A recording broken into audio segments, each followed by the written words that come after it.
الجندوفلي وبلح البحر، النوعين دول من القواقع بالذات لانهم بيكونوا مقفولين ليهم طريقة للتنظيف. اوعي تغسليهم وهم مقفولين كده وتروحي تحطيهم على النار وتعمليهم.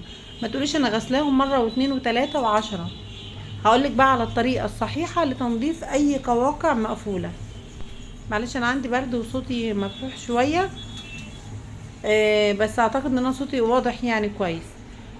دلوقتي بقى انا مره اشتريت القواقع دي وقمت غسلاها مره واتنين وتلاته واربعه ورحت عملتها، ودي كانت اول مره اعملها.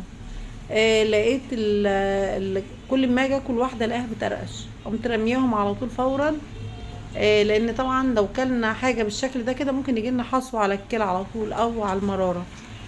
بص بقى، انا حطيت ميه على النار تغلي زي ما احنا شايفين كده، واول ما الميه غليت هنزل بالقواقع على طول في الميه وهي بتغلي.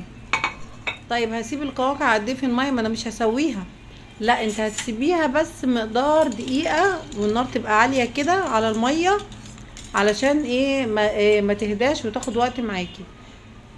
وهي بتغلي كده الميه، اول ما تنزليها وهتبدا الميه تغلي بيهم تاني كده هتلاقي القواقع بدات تفتح معاكي.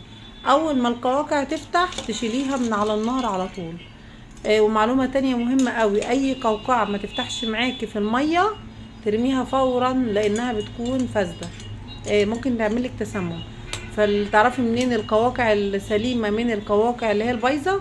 القواقع لما تحطها في المية بتفتح كلها لانها تقريبا بتكون صاحية، لكن القوقعة بقى اللي هي ما بتفتحش دي بتبقى ميتة، فلما بتنزل في المية ما بتتأثرش فبتفضل زي ما هي مقفولة، فدي ترميها فورا، اوعي تاكليها. بص بقى القواقع بدأت تفتح معايا اهو. هجيب بقى طبق وابدأ اشيلها من المية. بصوا اوريكم شكلها كده ايه لما فتحت اهي، شايفين ما شاء الله فيها لحم حلو. هاخدها بقى على طول، هطلعها بسرعة بقى واصفي المية وهبدأ اغسلها واقولكم ازاي تغسلوها. الخطوة دي مهمة جدا جدا علشان الرمل اللي بيكون جوه القواقع.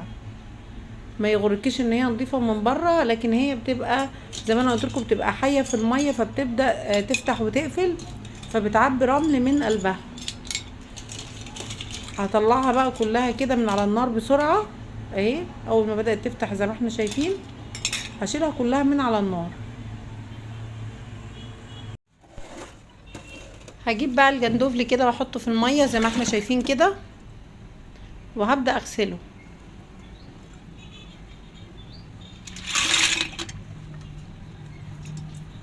هحط بقى بقيه الكميه وناخد بالنا دلوقتي من طريقه الغسيل، لان انا مش هحط عليه الميه كده وابدا اقلبه بايديا زي الغساله الاوتوماتيك كده ويبقى كده نضيف معايا. اوعي تعملي كده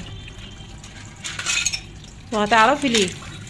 احط بس كده بقيه الكميه، نسمي كده نقول بسم الله، ونفتح الميه سرسوب صغير كده زي ما احنا شايفين، وهغسل تحتيه القواقع دي واحده واحده، لان الرمل بيبقى رفيع وبيبقى ماسك بقى في حتت انت ممكن ما تبقيش واخده بالك وشايفه ان انت غسلتها كويس، وبرده هتلاقي رمل تاني.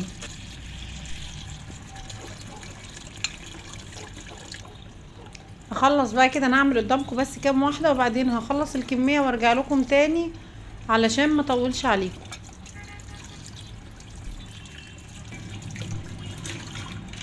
كده خلاص اهو قربت اخلص. دي طبعا بعد كام قطعه كده طلعت في الميه من القوقعه بتاعتها.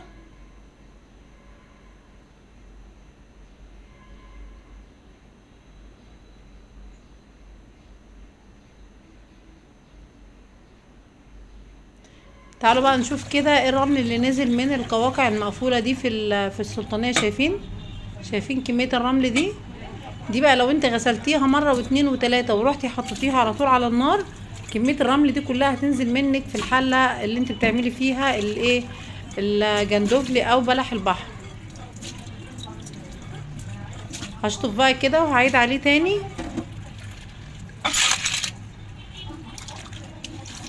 هنا بقى انا هقلب كده بايديا بس وهشوف في رمل هينزل ولا لا. ده مش موضوع غسيل، دي بقى حركة كده عشان الاختبار، اشوف هي فعلا نطفت 100% ولا لسه في رمل موجود في بلح البحر او الجندوفلي او القواقع المغلقة دي.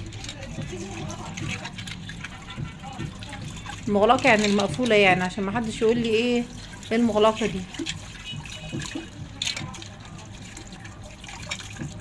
بصوا بقى، عايزه اقول لكم حاجه، حته اللحمه دي كده بيكون فيها حته لونها اخضر كده في الجنب، دي انا بعتبرها تقريبا الامعاء بتاعه الايه، بلح البحر.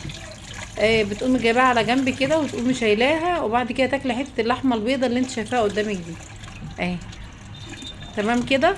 دي علشان لما تيجي تاكلي بلح البحر او الجندوفلي بتلاقي فيهم الاتنين نفس الحته الخضراء اللي جوه دي بتبقى تقريبا الامعاء بتاعتهم، فانا بشيلها بصراحه ما بسيبهاش.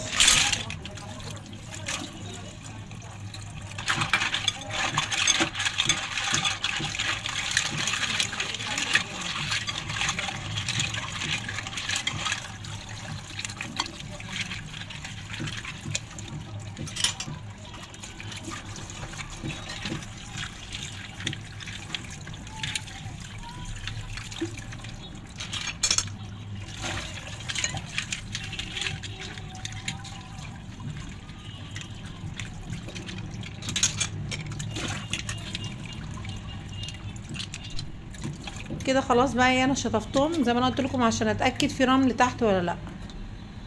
اهو، مش عارفه باينه كده في الكاميرا ولا لا. بصوا، نزل منهم برضو كميه رمل اهو زي ما احنا شايفين، يعني كميه مش قليله برضو كتيره. بصوا، ده معناه ان انا لازم اغسله كل مره، اعيد عليه فيها اغسله بالواحده، وبعد ما اغسله بالواحده اشطفه تاني، وافضل كده كذا مره لحد ما اتاكد فعلا ان ما نزلش منه ولا نقطه رمل تاني. انا طبعا خلصت المراحل دي كلها، عايزه اقول لكم طلع عيني الحمد لله في التنظيف. لو انت مالكيش مراره كده زيي، يعني انا عندي مراره شويه فقعدت ايه اغسل بالواحده. انت لو ما عندكيش مراره بقى طلعي القلب بتاعه من القوقعه على طول واغسليه كويس قوي عشان تخلصي من الرمل مره واحده. كده طبعا زي ما احنا شايفين اهو. انا حاطه دلوقتي على النار كابوريا وجمبري مع بعض، بعمل لهم كده شوربه. هستنى لما الكابوريا تستوي، والجمبري ما بياخدش وقت على النار برضو، يكون فاضل له دقيقتين، واقوم حطاهم معاهم في الحله. اوريكم بقى ال دي واحده اهي ما فتحتش وانا ركنتها ما غسلتهاش. هوريكم كميه الرمل اللي بتبقى موجوده فيها قد ايه. اه شايفين كل اللون الرصاصي ده رمل ناعم من بتاع البحر، فانت بقى بتبقى غسلاها من بره ملمعاها ومتخيله ان هي تمام التمام، لكن من قلبها زي ما احنا شايفين كده كله مليان رمل. تيجي بقى تعمليها تفتح منك في الحله تلاقي كميه الرمل دي كلها نزلت في الميه، او في الحاجه اللي انت عاملاها فيها، تيجي تاكلي تلاقي بقى رمل كله فوقك رمل. مش عايزه اقول لك بتبقى صدمه جامده قوي، لانك هتقومي ترميها على طول اول ما تاكليها بالشكل ده. دي واحده تانية مقفوله اهي، برضو ما فتحتش، برضو مرضتش اخدها. فيها برضو رملة اهي، شايفين فيها رملة هي قد ايه، دي بقى فيها واحدة كبيرة اوي. يبقى احنا كده شفنا مع بعض طريقة تنظيف بلح البحر او الجندوفلي او اي قواقع مغلقة عموما. لازم نحاول نفتحها الاول على النار عشان ننزل الرمل اللي فيها وننضفها كويس قوي قبل ما نبدأ نطبخها. زي ما انا قلت لكم، انا حاطه دلوقتي الكابوريا استوت وحطيت عليها الجمبري، وخلاص فاضل وقت صغير قوي وهحط الجندوفلي. هسيب الجندوفلي قد ايه على الوش، هسيبه تقريبا دقيقه واحده كمان وهطفي النار لانه ما بيقعدش وقت على النار. طيب لو عايزه تعملي الجندوفلي لوحده او بلح البحر، هتجيبي بصله صغيره او تقطعيها، وبعدين عليها فصين توم مفرومين وتقلبيها في حته زبده، وبعدين تحطي شويه طماطم صغيرين، وبعدين تنزلي فيه ببلح البحر او الجندوفلي وتشوحيه كويس قوي، وبعد كده تزودي له شويه ميه صغيرين قوي وتحطي الملح والكمون وتسيبيه يستوي على النار. هتسيبيه دقيقتين بس وتبداي تشيليه وترشي على الوش بقدونس وتبداي تاكليه وتشربي الشوربه اللي انتي عملتيها بالصلصه بتاعته الحمراء. عايزه تتجنبي الصلصه، مش عايزه تحطي طماطم ما تحطيش، ده حسب ذوقك. انا هنا بقى كده زي ما انتم شايفين انا سلقت الكابوريا الاول، وبعد ما اتسلقت انا حطيت فوقها الجمبري وسبته برضو اتسلق الاول برضو، وبعد كده هحط القواقع دي على الوش كده وهسيبها دقيقه واحده او دقيقتين بالكتير قوي، لان هي تعتبر انا فتحتها على النار خلاص، وكل ما تغيبيها على النار كل ما اللحمه اللي جواها دي هتدوب وتنزل في الشوربه. دي حاجه بترجع لك بقى، انا عايزاها سليمه كده فهسيبها دقيقه واحده. وبكده وصلت معاكم لنهايه الحلقه. زي ما انا قلت لكم الحلقه دي مخصوص علشان الغسيل القواقع المقفوله. اتمنى اكون فدتكم. يا ريت يا جماعه لو الحلقه عجبتكم تعملوا لي لايك وشير، ولو اول مره تشوفوا القناه يا ريت تعملوا اشتراك وتفعلوا علامه الجرس علشان يوصلكم كل الفيديوهات.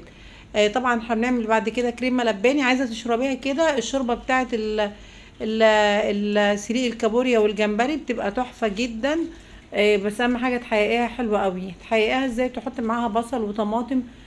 طماطم بتقطعها قطع مش مفرومه، وكمان تحط بقى الملح والكمون، اساس الكمون في اي مأكولات بحريه. وفي توابل بتاعه برضو الاسماك والحاجات دي ممكن تحط منها عليها، بتدي برضو نكهه حلوه. وهتبقى اجمل واجمل بقى لو انت جبتي الكريمه اللباني وحطيتيها عليها. طيب انت ما عندكيش كريمه لباني، هتجيبي معلقه زبده كده، وتقومي جايبه معلقتين دقيق وتقومي محمراهم فيها، وتقومي حاطه عليهم لبن. هتعمل معاكي سمك الكريمه لباني وهتحطيها على الشوربه، هتعمل معاكي احلى شوربه واحلى طعم. عايزه اقولك طبعا كميه اللبن على قد كميه الشوربه اللي انا عاملاها. لما باجي اسلق المأكولات البحريه دي عموما بخلي شويه الميه صغيرين علشان الشوربه يبقى ليها طعم جميل.